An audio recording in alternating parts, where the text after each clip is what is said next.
What's up, guys? Today I'm back yet again with another review. I will review Gladiator II.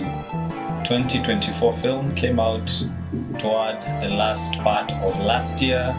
I think it's a December release. I watched it once it came out in the big screen.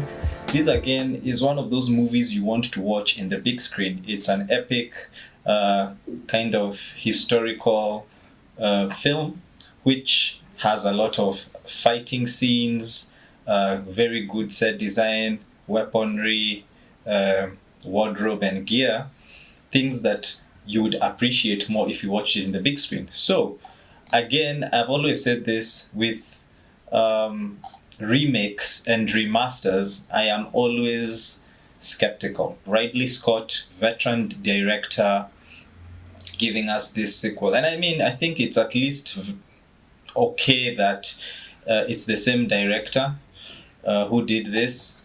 The cast ensemble is okay. I wouldn't say it's bad.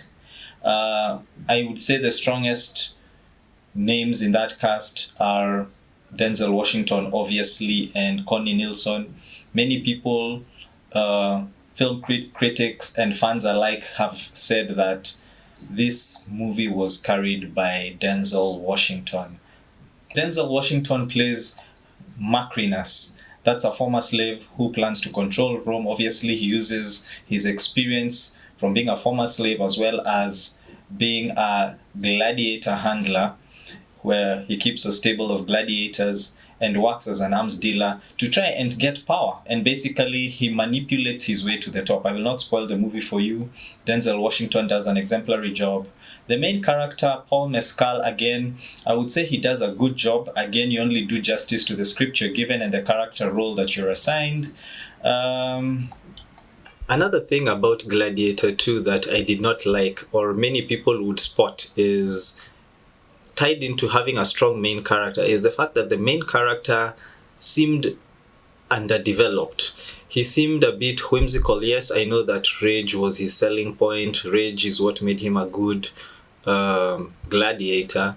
But if you look at the first movie and you look at Russell Crowe's character, Maximus, he was strong without being out of control. And I think that is something that is more admirable in any lead character, in any hero, the ability to be in check of your emotions. But here we are presented with an emotional character in Gladiator 2, someone who just goes off on a tangent and is just like a spoilt, overgrown brat, pursuing a flimsy, as I had mentioned, objective of revenge.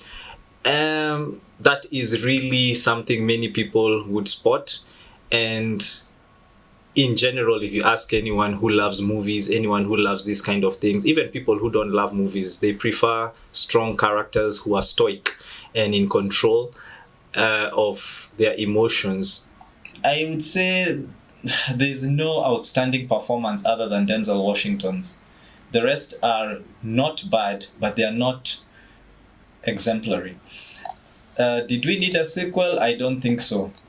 Watching this movie, it's more like a popcorn flick. It gives you a form of entertainment, some adrenaline rush, but you don't feel what you did when you watched the first movie that starred Russell Crowe. That was about 20 years ago. So what are the good things I liked about Gladiator 2? I liked Denzel Washington's performance. That's the main thing I liked, and how they crafted it into the story. And I liked the pacing of the movie. It was not draggy, it was not boring. It got to the point. I think that's just about it. When it comes to the negatives, again, the negative off the bat was that we didn't need this movie. Secondly, the storylines are a bit scanty. If you look at the motives for the main character, again, I won't spoil it for you, go and watch it yourself. I believe the motive that drives him to do what he does is not as strong, and it's a bit questionable. There are loopholes here and there. regarding why someone would do what this main character does based on what he thinks was an injustice to him. Anyway, again, Ridley Scott, respected director, he does a good job, not his best work. I actually prefer his brother Tony Scott, who has done movies that I love much more, such as Top Gun, Beverly Hills Cop 2, Man on Fire, Enemy of the State, and so on. Sadly, he died in 2012.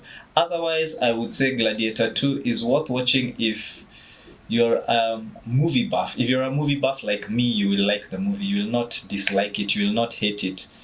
The only thing is, if you are a diehard fan of the original movie and maybe you're not such a fan of the ensemble, you might not like this movie. Because I said the main reason I liked it was Denzel Washington's performance. So let's assume someone doesn't like Denzel Washington that much. He may not, or she may not, enjoy the movie, other than the fact that it's a popcorn flick with a lot of action sequences, some good, decent effects, and yeah, entertaining for the moment. Without saying more, is it worth watching? I already did say it may not be, but if you will watch this, please go and watch it in the cinema. I don't know if it is still showing. Watching this at home may be underwhelming. My rating for Gladiator 2 is 6.5/10. Let me know what you think if you've watched it, and what you think of other movies directed by Ridley Scott and his late brother Tony Scott, who I actually prefer. Till the next review,